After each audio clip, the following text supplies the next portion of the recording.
Hello everyone, welcome to Vajiram pointers daily prelims analysis dated सितंबर 11। पहला article discuss करते हैं। तो मिकानिया माइक्रांथा करके एक इन्वेजिव स्पीसीज है जो कि बहुत तेज़ी से स्प्रेड कर रही है भद्रा टाइगर रिजर्व में, जो कि है कर्नाटका में। ठीक है, तो थ्रेट है किसको? बायोडाइवर्सिटी को। यूजुअली तुमने इसको देखा होगा भाई, ये पान के पत्ते के शेप की होती है। ठीक, तो पहले इन्वेजिव स्पीसीज डिस्कस कर लेते हैं। तो ये क्या होती हैं? ये नॉन नेटिव स्पीशीज़ होती हैं यूजुअली। तो क्या होगा, अगर नॉन नेटिव हैं तो वहाँ पे उनके नेचुरल प्रेडेटर्स नहीं होते हैं।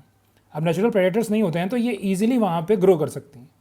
ठीक, और ये हार्मफुल होती हैं टू जो नेचुरल स्पीशीज़ हैं हमारी वहाँ की या नेटिव स्पीशीज़ हैं, उनको हार्मफुल होती हैं। बहुत रैपिडली ग्रो करती हैं, रिप्रोडक्शन भी बहुत फास्ट करती हैं, अडेप्टेबल होती हैं, बहुत जल्दी अडेप्ट कर लेती हैं सिचुएशन से। सीड डिस्पोजल इनका बहुत फास्ट होगा और नेचुरल कंट्रोल्स मैंने बता ही दिया। और ये इकोसिस्टम को बहुत तेज़ी से चेंज करते हैं। ठीक है, तो ये कैरेक्टरिस्टिक्स ऑलमोस्ट हर इन्वेजिव स्पीशीज़ में तुम्हें मिलेंगी। ठीक है, अब मिकानिया माइक्रांथा में क्या है, ये क्रीपिंग क्लाइंबर है। मतलब अगर ये हमारा ट्री है तो क्या करती है, इस पर क्लाइंब करती हैं धीरे धीरे। ये क्लाइंब क्यों करती हैं? बेसिकली इनको सनलाइट चाहिए और कैनोपी फॉर्म करती हैं। ठीक है, तो अब क्या करेंगी, अब मान लो ये हमारा ट्री था, इसकी ये वाला कैनोपी वाला एरिया है, तो यहाँ पे सनलाइट पहले आ रही थी। अब ये क्लाइंबर अगर ऊपर तक पहुँच गया तो ये ब्लॉक कर देगा इसके लिए, जो हमारा नेटिव ट्री था या स्पीशीज़ थी उसके लिए सनलाइट को ब्लॉक कर देगा। तो ये क्या करने लगेगा, धीरे धीरे ड्राई करने लगेगा। तो यही चीज़ लिखा हुआ है इसमें। बाकी क्या दिया हुआ है इसमें कि एलिलोपैथिक पोटेंशियल है इसका। एलिलोपैथिक का मतलब क्या होता है कि ये ऐसे केमिकल्स प्रोड्यूस करती है ये स्पीशीज़ जो कि ब्लॉक कर देते हैं दूसरे स्पीशीज़ के सीड्स के जर्मिनेशन का और इवन उनकी ग्रोथ को। तो ठीक, तो तुम्हें याद रखना है कि इन्वेजिव स्पीशीज़ में एक चीज़ ये भी होती है, एलिलोपैथिक पोटेंशियल। ठीक है, बस इसका मतलब यही है कि वो केमिकल्स रिलीज़ करेंगे जिसकी वजह से दूसरा प्लांट ग्रो नहीं कर पाएगा। अब देखो, मैंने बताया था कि इन्वेजिव स्पीशीज़ में क्या होता है कि जो सीड डिस्पोजल होता है ये बहुत फास्ट होता है। ठीक है, तो ये इसमें भी क्या होता है, अब इसमें देखो विंड से जो सीड्स हैं वो डिस्पोज होती हैं तो बहुत जल्दी ग्रो करती हैं। उसके अलावा अब है भद्रा टाइगर रिजर्व, तो ये मैप से डिस्कस करते हैं। अब देखो, कर्नाटका में 5 टाइगर रिजर्व हैं। तो पहला जो हमारा है वो आंशी डंडेली टाइगर रिजर्व है, ये ऑलमोस्ट गोवा को बॉर्डर करता है। दूसरा हमारा टाइगर रिजर्व है वो भद्रा टाइगर रिजर्व, ये हमने देख ही लिया। तीसरा हमारा जो टाइगर रिजर्व है ये है नागरहोल टाइगर रिजर्व। उसके नीचे हमारा आता है बांदीपुर टाइगर रिजर्व। ठीक, जो सबसे आखिरी वाला है वो हमारा Biligiri Ranganath temple tiger reserve है, जो कि यहाँ पे लाई करता है। ठीक है, तो जो बांदीपुर टाइगर रिजर्व है ये देखोगे तुम ट्राई जंक्शन पे लाई करता है।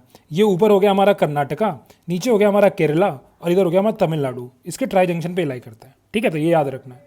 बाकी भद्रा टाइगर रिजर्व जो है ये वेस्टर्न घाट्स के ईस्टर्न साइड पे लाई करता है। तो तुम्हें पता होगा कि ये जो वेस्टर्न पार्ट होता है वेस्टर्न घाट्स का, ये रेनफॉल डायरेक्ट रिसीव करेगा। तो यहाँ जो होता है एवरग्रीन वेजिटेशन ज़्यादा होती है, जबकि इधर जो रेन शेडो एरिया होता है उसमें इतनी रेनफॉल रिसीव नहीं होती है।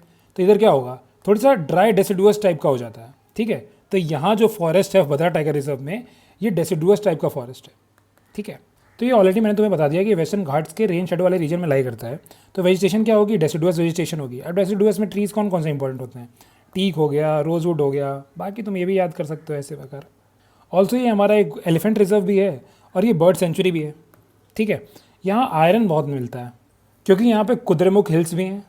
ठीक है, और कौन सी हिल से एसोसिएटेड है, उसका नाम है बाबा बूदान। बाबा बूदान मैंने किसके लिए बता रखा है पहले भी, ये है हमारा कॉफ़ी बीन्स के लिए। ठीक है, बस नेक्स्ट चलते हैं।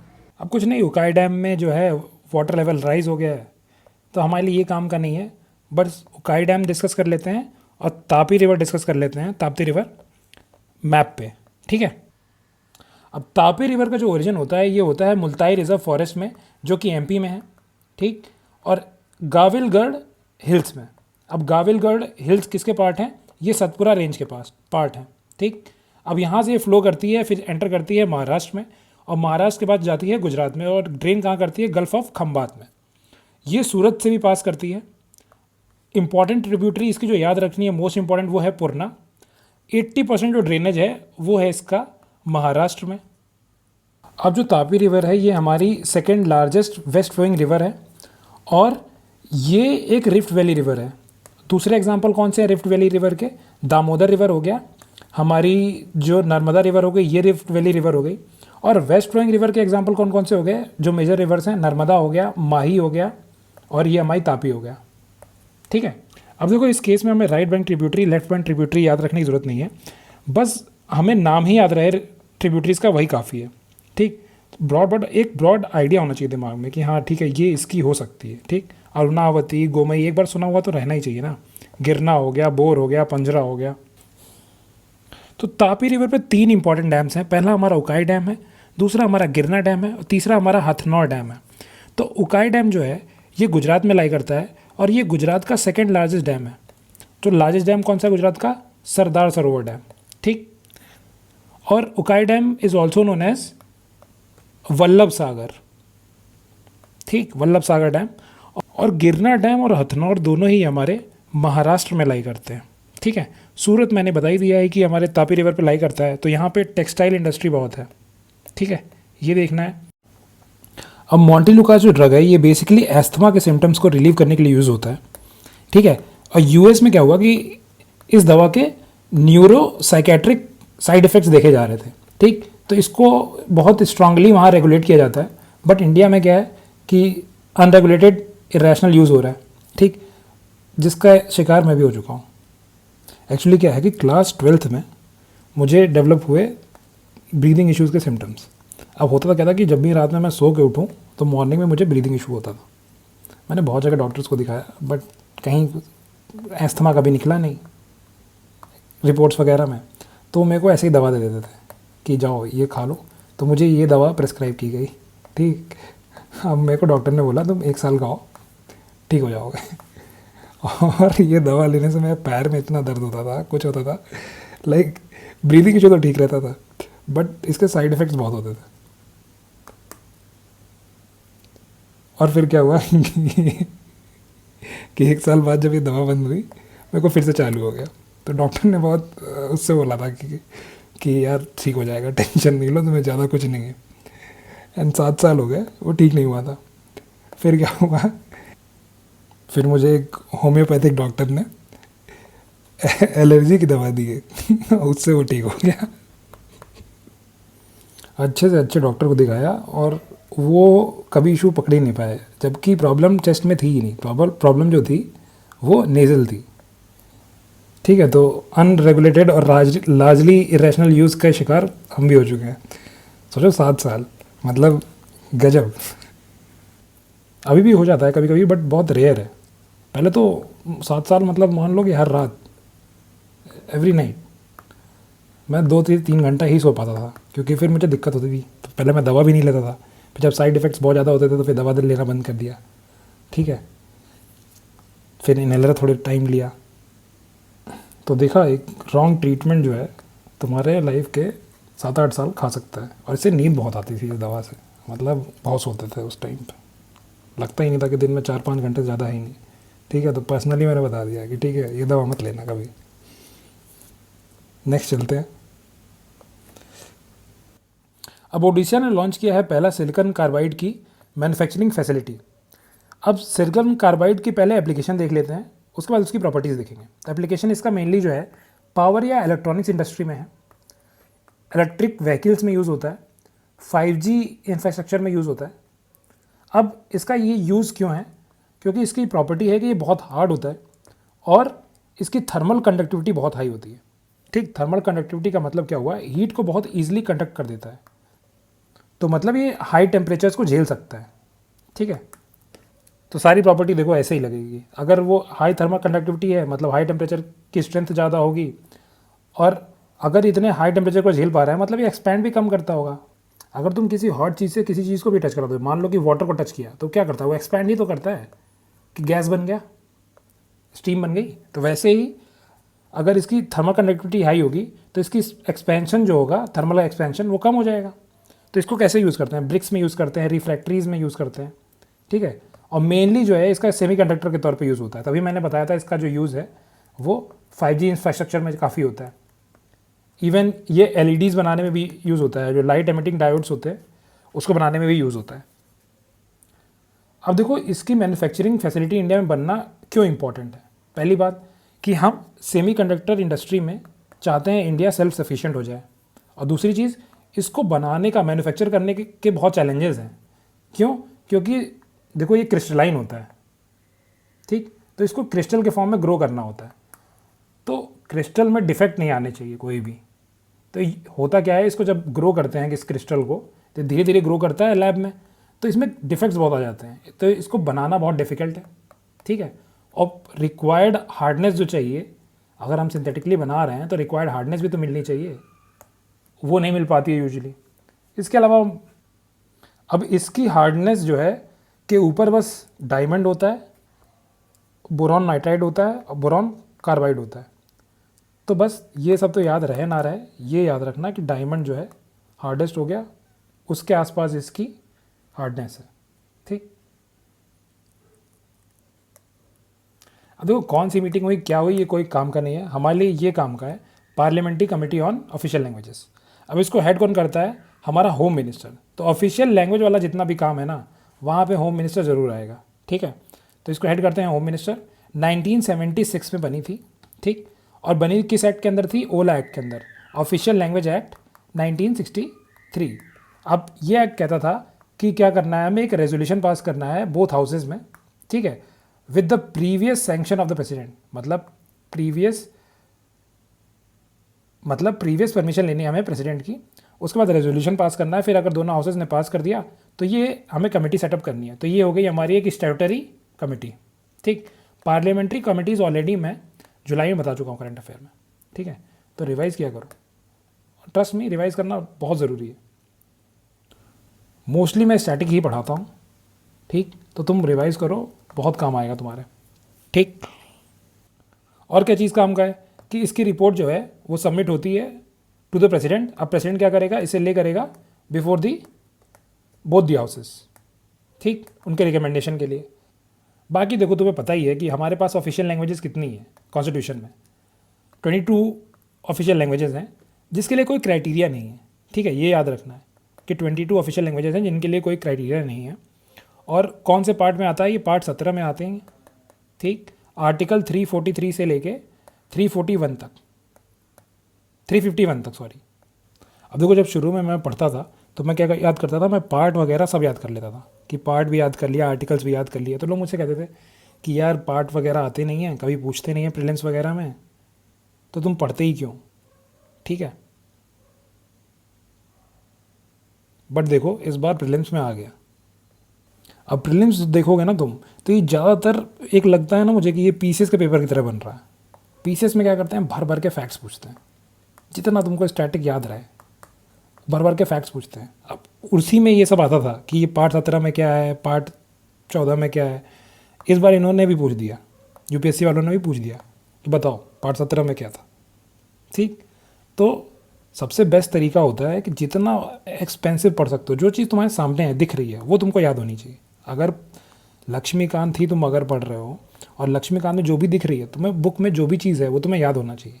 ठीक है, फिर ये मत सोचो कि मैं सेलेक्टिव पढ़ूंगा, मैं ये करूँगा, तो सेलेक्टिव पढ़ के काम नहीं चलेगा। ठीक है, सेलेक्टिव पढ़ के जाओगे तो क्या पता इस साल उससे आया है, अगले साल उससे नहीं आए। इससे अच्छा जितना आंखों के सामने है वो पढ़ लेते हैं, आएगा तो ठीक, नहीं आया तो हमारी किस्मत। ठीक है, अब मेंबर्स कितने होते हैं इसमें, अब देखो 22 लैंग्वेजेस बता दी मैंने। अब 22 में से ऐसे कर लो कि 22 है, अब देखो 22 में से 2 माइनस किया, कितने हो गए 20। ठीक, तो 20 हो गए हमारे लोकसभा के। हमेशा याद रखना लोकसभा में ज़्यादा मेंबर्स होते हैं, तो लोकसभा के ज़्यादा मेंबर होंगे किसी भी कमेटी में, तो 20 इसके हो गए। अब इसी का हाफ कर लो, 2 से डिवाइड कर लिया, तो 10 हो गए हमारे राज्यसभा के, तो टोटल कितने हो गए 30। ठीक, नेक्स्ट चलते हैं। अब commission for scientific and technical terminology ने एक वेबसाइट लॉन्च की है सबद नाम की। अब ये क्या करती है, ये जो टर्मिनोलॉजी वगैरह होती है हमारी इंडियन लैंग्वेजेस में, साइंटिफिक और टेक्निकल टर्मिनोलॉजीज़, इसी की बेसिकली एक सेंट्रल रेपोजिटरी का काम करेगी। ठीक, तो वेबसाइट हमारे लिए काम का नहीं है, हमारे लिए बॉडी काम की है। अब देखो ये आर्टिकल कैसे कन्फ्यूजन देता है हमें। अब देखो इन्होंने वाजीनामा वालों ने लिख दिया कि it was establish under clause 4 of article 344। अब इससे क्या लगेगा कि ये कॉन्स्टिट्यूशनल बॉडी है, ऐसा नहीं है। ठीक है, इन्होंने पता नहीं क्यों यहाँ पे ये चीज़ इंसर्ट कर दी है, ये शायद इन्होंने डायरेक्ट इसके साइड से उठा रखा है, साइड पे ऐसा लिखा होगा, इन्होंने मेंशन कर दिया उठा के। जबकि क्लॉज 4 जो है आर्टिकल 344 का, वो बात करता है कि कमिटी जो होगी हमारी ऑफिशियल लैंग्वेजेस पे, उसमें कितने मेंबर्स होने चाहिए, जो मैंने अभी पिछले आर्टिकल में बताया कि 30 मेंबर्स बताए थे ना, 20+10, जिसमें 20 लोकसभा से आएंगे और 10 यहाँ से आएंगे। और ये कैसे आएंगे?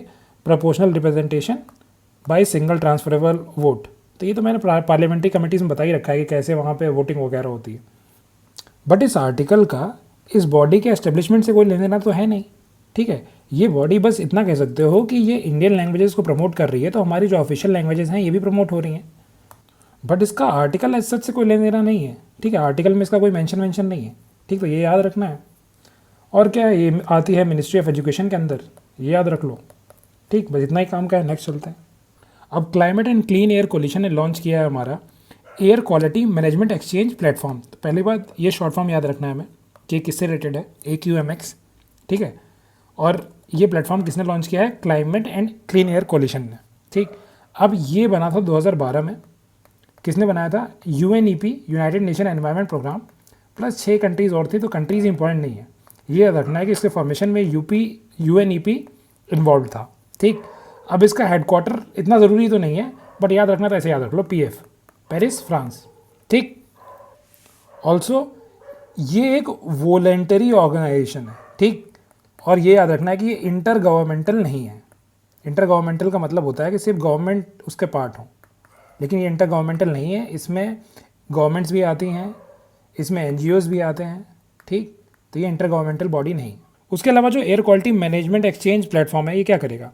ये हमें बताएगा best methods to improve air pollution, और हमें थोड़ा गाइडेंस प्रोवाइड करेगा। किस बेसिस पे? WHO की एयर क्वालिटी गाइडलाइंस के बेसिस पे। अब देखो, WHO की एयर गाइडलाइंस चेंज हुई थी ऑलमोस्ट 2021 में, ठीक। तो शायद 2022 के प्रीलिम्स में आया था क्वेश्चन, जब ये चेंज हुई थी थोड़ी सी। अब इसका स्क्रीनशॉट मैं सोच रहा था लगा दूं, बट देखो वो डायनेमिक इन्फॉर्मेशन थी, उस साल चेंज हुई थी, इसलिए प्रीलिम्स में पूछी गई थी। अभी उसको यहाँ अटैच करने का कोई फ़ायदा नहीं है, क्योंकि वो अब नहीं पूछी जाएगी, ठीक। बाकी हमारे लिए ये बॉडी इंपॉर्टेंट है, climate and clean air coalition, ठीक। यूजुअली ये टैकल करती है हमें शॉर्ट लिव्ड क्लाइमेट पॉल्यूटेंट्स को, ठीक। जो कि एग्जांपल क्या हो गया हमारा? मीथेन हो गया, CH4, और क्या हो गया हमारा? ट्रोपोस्फेरिक ओजोन हो गया, जिसे हम ग्राउंड लेवल ओजोन भी बोलते हैं, वो हो गया।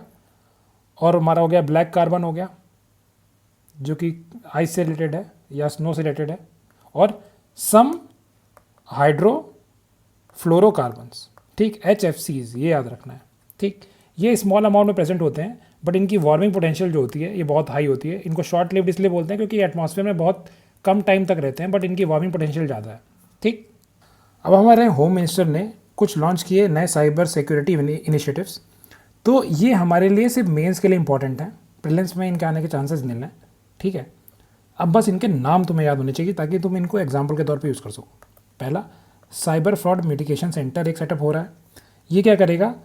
प्रमोट करेगा कोऑपरेटिव फेडरलिज्म को। तो देखो, एक तो तुम इसको साइबर क्राइम वाले सेक्टर में यूज़ कर सकते हो, जो हमारा GS3 का सिक्योरिटी वाला सेक्शन होता है उसमें, और इसे तुम GS2 के फेडरलिज्म वाले सेक्शन में भी तुम इसे एग्जाम्पल में दे सकते हो कि कैसे ये प्रमोट करता है कोऑपरेटिव फेडरलिज्म, एंड कैसे cooperative federalism in finance sector या फाइनेंशियल सेक्टर में हमें साइबर क्राइम के थ्रेट को रिड्यूस करने में हेल्प कर सकता है। अब इसमें क्या करेंगे हम? बेसिकली बैंक्स हो गए, टेलीकॉम सर्विस प्रोवाइडर हो गए, IT इंटरमीडिएरी हो गए, इन सबको कनेक्ट करेंगे और उनसे डेटा शेयर करेंगे, ठीक। तो एक कॉम्प्रिहेंसिवली हम फाइनेंशियल क्राइम को टैकल कर सकते हैं। दूसरा जो है हमारा वो है समान व्यय प्लेटफॉर्म। समान व्यय का मतलब क्या होगा? ये बेसिकली एक रिपोजिटरी रहेगी जहाँ पे सारा डेटा वेटा कलेक्ट हो जाएगा, उसको फिर हम डेटा को एनालाइज करके बेटर स्ट्रैटेजी बना सकते हैं। एक तो कुत्तों के भौंकने का टाइम जो है रात में इतना ये लोग परेशान कर रखे हैं ना कि अगर मॉर्निंग में मुझे टाइम नहीं मिलता है तो मैं सोचता हूँ चलो रात में रिकॉर्ड कर लूँगा। अब रात में अगर मैं 11 बजे शुरू किया है तो ये 12 बजे ज़रूर भौंकना शुरू कर देंगे, और कितना भी नॉइज़ रिडक्शन यूज़ कर लो इनकी आवाज़ आती ही है वीडियो में। तो वेट करते हैं चुप होने के इनका। हाँ, तो कहाँ थे? हाँ, ये बेसिकली रेपोजिटरी है, बस नाम याद रखो, ठीक है। अब देखो, साइबर कमांडो तो याद रखना क्योंकि ये थोड़ा अलग सा यूनिक सा है, ठीक है, नाम यूनिक सा है पहली बात।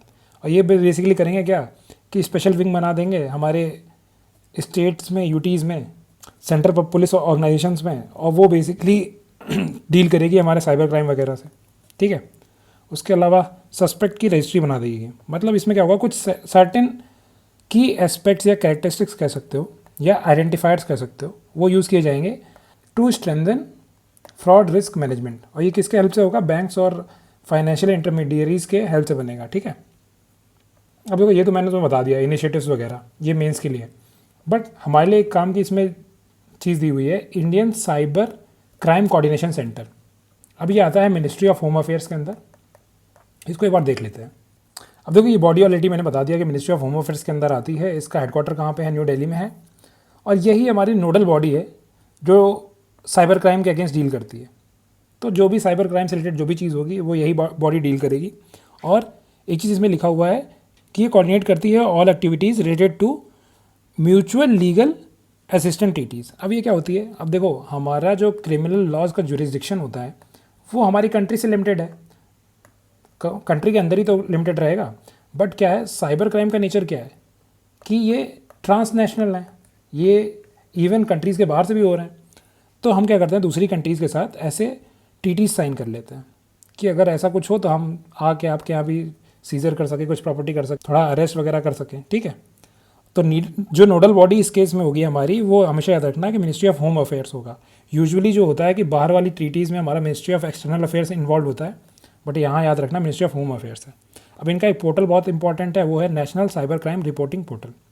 तुम्हें कभी भी साइबर क्राइम का कोई भी डेटा मेंस में देना हो तो इस पोर्टल से ही उठाया करो, या फिर इस पोर्टल के नाम के आगे यूपीएससी लगा के सर्च करोगे तो जो डेटा है वहाँ से वो डेटा उठा सकते हो साइबर क्राइम के लिए। बाकी तो देखो सब में साइबर क्राइम लिखा ही है, फोरेंसिक लेबोरेटरी वगैरह। ठीक है, इतना काम करनी है, बस इतना ही जान लो। ठीक। तो नासा ने अभी इमेज रिलीज़ की है किसकी, रेड स्पाइडर नेबुला की। तो पहली बात हमारे जानने के लिए ज़रूरी क्या है कि रेड स्पाइडर एक नेबुला है, ये स्टार वगैरह नहीं है। अब नेबुला क्या होता है, बेसिकली डस्ट और गैस का कॉम्बिनेशन होता है। अब ये यूजली एग्जिस्ट कहाँ करता है, इंटरस्टेलर स्पेस में, इंटरस्टेलर स्पेस में। अब इंटरस्टेलर क्या हो गया, दो स्टार। अब देखो तुम आर्ट एंड कल्चर में पढ़ोगे, एक पैटर्न होता है जिसको बोलते हैं स्टेलेट पैटर्न। स्टेलेट क्या होता है, स्टार लाइक।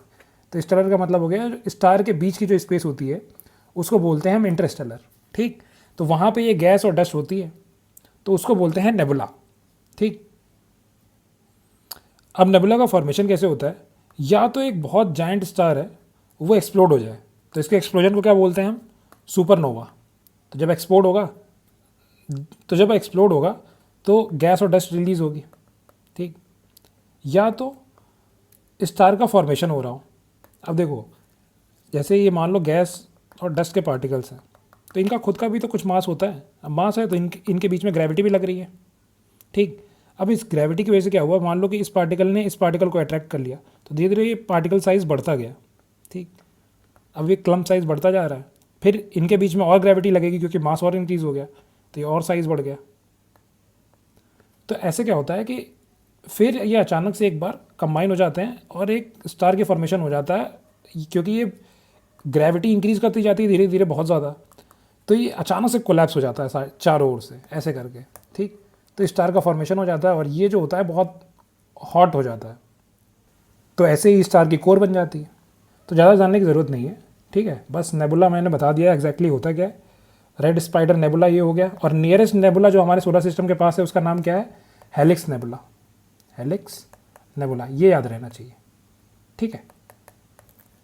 बाकी कई तरीके के होते हैं, जैसे कि एमिशन नेबुला हो गया, डार्क नेबुला हो गया, सुपरनोवा नेबुला हो गया, प्लानिटरी नेबुला हो गया। बस ये इन्फॉर्मेशन के लिए ठीक है, बट इतना ही ज़रूरी है जानना। नेक्स्ट चलते हैं।